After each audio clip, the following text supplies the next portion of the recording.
Assalamualaikum warahmatullahi wabarakatuh. Ada yang hadis ini tidak begitu populer, tapi penting sekali, yang menyatakan 9 dari 10 rezeki dituangkan oleh Allah di dunia perdagangan.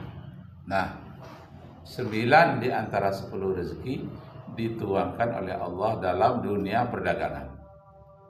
Berarti itu artinya, hei kaum muslimin, kuasailah dunia perdagangan dan pelajari ilmu-ilmu perdagangan yang berkaitan dengan akuntansi, yang berkaitan dengan nilai mata uang, yang berkaitan dengan timbangan emas.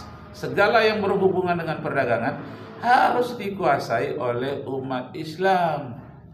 Nah, tapi kita lihat banyak yang menganggur sekarang tamat perguruan tinggi di Indonesia. Kenapa? Karena tidak mau terjun all out kepada dunia perdagangan. Yang serius dalam dunia perdagangan itu Cina. Nah, makanya ada hadis yang tidak populer juga mengatakan, "Utlubul ilma walau bisin." Tuntulah ilmu sekalipun berada di Cina. Sekarang orang Cina sudah datang ke Indonesia. Kita pelajari bagaimana hematnya, bagaimana perhitungan dagangnya, dan bagaimana dia mengelola satu perusahaan. Belajarlah, Masya Allah. Nah, pada abad kemajuan Islam terkenal dengan uangnya adalah uang emas yang bernama dinar, uang peraknya bernama dirham. Nah, begitulah kalau kita ingin maju, ciptakan sesuatu bid'ah yang baru yang tak dicontohkan sebelumnya, kita bikin sendiri. Gunakan kreativitas kita, daya cipta kita digunakan. Jadi mahasiswa sana ini jangan diajarkan membeo, diskusi, politik, pertengkaran, tapi ajarkanlah keterampilan dalam bidang perdagangan. Ciptakan sesuatu yang baru. Masya Allah, bid'ah-bid'ah yang baru, bid'ah yang positif. Tinggalkan yang bid'ah-bid'ah yang negatif itu yang membuat pertengkaran khilafiyah, tinggalkan.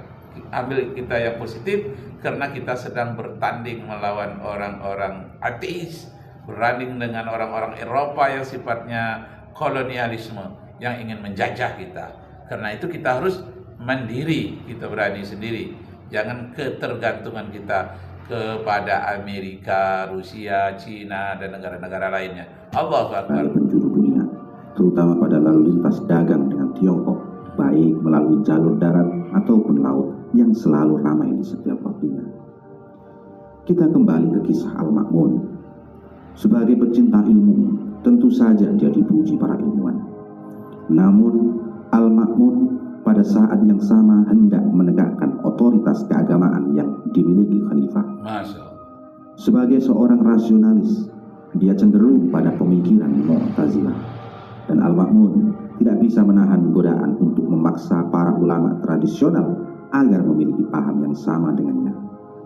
Maka muncullah peristiwa mihnah, yaitu semacam tes keagamaan di mana mereka yang memiliki paham berbeda akan dipersekusi oleh negara.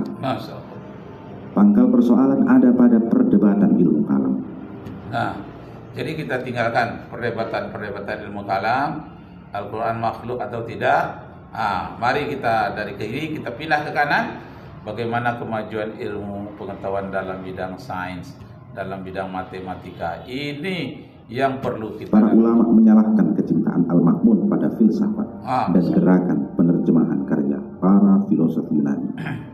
Mereka menuduh Al-Ma'mun menjadi sesat karena pengaruh filsafat.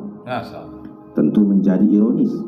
Di satu sisi, masa Al-Ma'mun dianggap sebagai periode keemasan khilafah, dan para penyokong berdirinya kembali khilafah di abad ke-21 ini sering mengambil contoh di masa keemasan ini.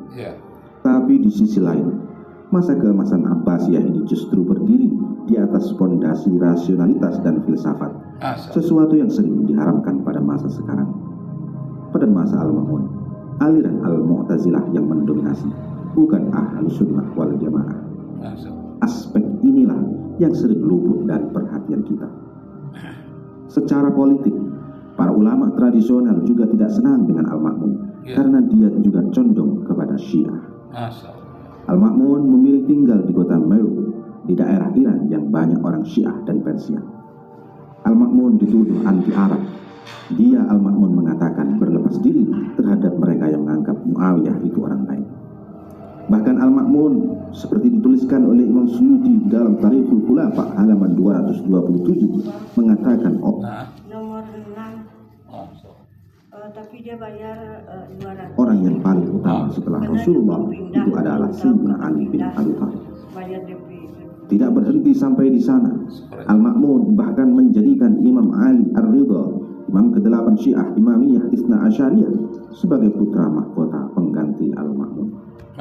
Tentu tak terbayangkan bahwa dinasti Abbasiyah memberi kekuasaan kepada orang lain di luar jalur keluarga Abbas. Al-Ma'mun beralasan, dulu saat Sayyidina Ali menjadi khalifah keempat, beliau banyak memberikan posisi penting kepada keturunan Abbas. Dan kenapa sekarang saat dinasti Abbasiyah berkuasa, tidak ada keturunan Sayyidina Ali yang mendapat jatah kekuasaan?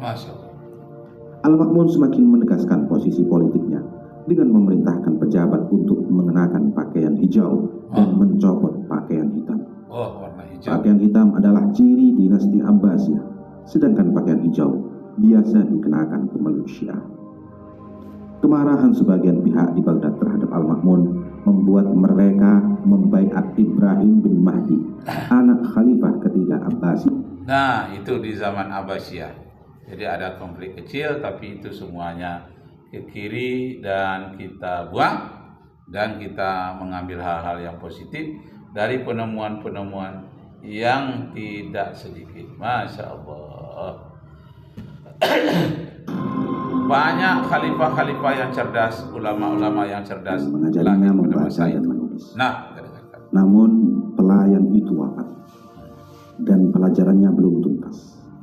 Itulah sebabnya sejarawan seperti Imam As-Suyuti mengutip riwayat bahwa dia bukan orang yang berilmu dan tidak pandai membaca ataupun menulis, tapi dia seorang pemberani, jago berperang, dan sebagai pangeran dia juga dianggap cukup karismatik. Khalifah Al-Mu'tasim Billah meneruskan kebijakan saudaranya Khalifah Al-Ma'mun, yaitu menjadikan Mu'tazilah sebagai paham resmi dan memaksa para ulama. Ilmu pengetahuan berkembang. Peperangan yang dilakukan oleh pasukan Bizantium itu disertai dengan tindakan sewenang-wenang. Bahkan mereka melakukan hal yang sangat kejam kepada rakyat yang ada di kota itu. Para pria dibunuh, sedangkan anak-anak dan wanita ditawan. Siksaan yang keji dan pelecehan juga diterima penduduk kota itu. Al-Mu'tasim Billah segera memerintahkan para pasukan untuk menyerang kota yang telah diduduki oleh tentara Bizantium itu. Serangan pasukan Muslim berhasil memukul mundur pasukan Bizantium, sehingga mereka melarikan diri ke daerah bernama. Hasil tanya siapa saja nama komplotannya, dan Abbas tanpa sadar menceritakan semuanya. Imam Tabari pun mencatat peristiwa ini dengan rapi di dalam kitab tarikhnya. Nah, dalam tarikh, dalam sejarah kita temukan banyak hal-hal yang baru, kemajuan bersifat penemuan-penemuan baru. Penemuan-penemuan baru itu dirangsang oleh hadis Nabi yang menyatakan, man sanna fil Islam sunnatan hasanatan falahu ajruha wa ajrun man amila biha. Siapa yang menciptakan bid'ah yang baru, penemuan baru yang tidak bertentangan dengan Al-Quran dan Sunnah, dia mendapatkan pahala di sisi Allah dan dapat pahala juga dari orang-orang yang mengikuti sesudahnya. Allahu Akbar, Allahu Akbar, walillahil hamd. Nah, Bapak Ibu Saudara sekalian, penting sekali sejarah peradaban Islam ini. Nah, kembali kepada ilmu-ilmu astronomi.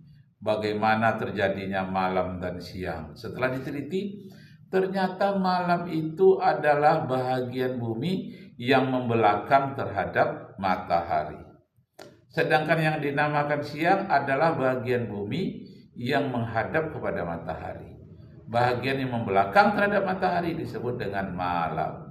Disebutkan di dalam surat Ali Imran ayat 190 dan 191. Inna fi khalqis samawati wal ard wa ikhtilafil laili wan nahar la ayatin li ulil albab alladzina yadhkuruna Allaha qiyaman wa qu'udan wa ala junubihim wa yatafakkaruna fi khalqis samawati wal ard Rabbana ma khalaqta hadza batila subhanaka faqina azaban nar. Sesungguhnya pada penciptaan langit dan bumi, silih bergantinya malam dan siang adalah merupakan tanda-tanda kekuasaan Allah bagi orang yang berpikir, yaitu orang-orang yang selalu mengingat Allah dalam keadaan duduk dan dalam keadaan berdiri, dalam keadaan berbaring.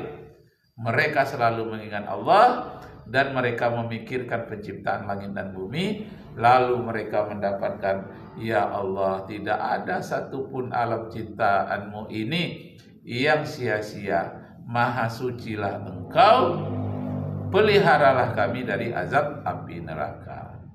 Nah, jadi ada pergantian malam dan siang. Begitu juga sejarah kekuasaan, pergantian antara rezim. Misalnya di Indonesia, rezim Orde Lama kepada Orde Baru, dari Orde Baru kepada Orde Reformasi. Yang semuanya itu disebut dengan nudawiluha bainan nas, diperganti-gantikan jadi penguasa di muka bumi ini di antara sesama manusia. Sejarah itu juga berputar. Abbas pun kemudian dimasukkan penjara. Dan di dalam penjara semula tak dikasih makan. Lantas diberi makan yang banyak tapi tak disediakan air, meski dia meminta. Abbas akhirnya mati dalam penjara. Ashinas, salah satu komandan pasukan Al-Mu'tasim Billah, lantas membunuh semua keturunan lelaki Abbas agar mereka tidak bisa membalas dendam. Khalifah Al-Mu'tasim juga memerintahkan mimbar masjid untuk melaknat nama Abbas ini. Nah, itu abad ke-8 sedikit, di mana satu ujian yang hebat terjadi, kekacauan politik sedikit. Tapi dunia ilmu pengetahuan tetap maju. Masya Allah. Buktinya sederhana saja. Telah ditemukan berbagai buku tentang agama Zoroaster di tangannya. Masya Allah. Lah, kok cuma segitu buktinya? Ya, pakai alasan agama kan, tidak perlu ditutup. Nah, sebelum banyak buku-buku Islam di perpustakaan Darul Hikmah, rupanya ditemukan pula ilmu-ilmu pengetahuan di dalam buku berbahasa India dan berbahasa Zoroaster di daerah Irak dan Iran itu sendiri. Karena Irak dan Iran itu adalah basic dari kekuasaan Abbasiyah.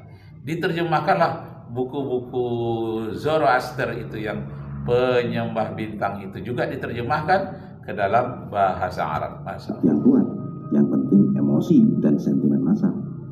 Sebab ada makalah yang mengatakan, jika engkau ingin menguasai orang-orang bodoh, maka bungkuslah kejahatan dengan agama. Masya Allah. Dan kemudian Ibnu Abi Daud, hakim kebanggaan sang khalifah, yang mengadili dan kemudian memvonis Afshin telah bersalah. Nah, Masya Allah. Bungkuslah katanya kejahatan dengan agama. Bungkuslah kejahatan dengan politik. Bungkuslah kejahatan dengan sogok. Masya Allah. Sogok ini yang luar biasa. Sekian, terima kasih. Arju minkum afwan in wajadtum fiha khata'at. Wassalamualaikum warahmatullahi wabarakatuh.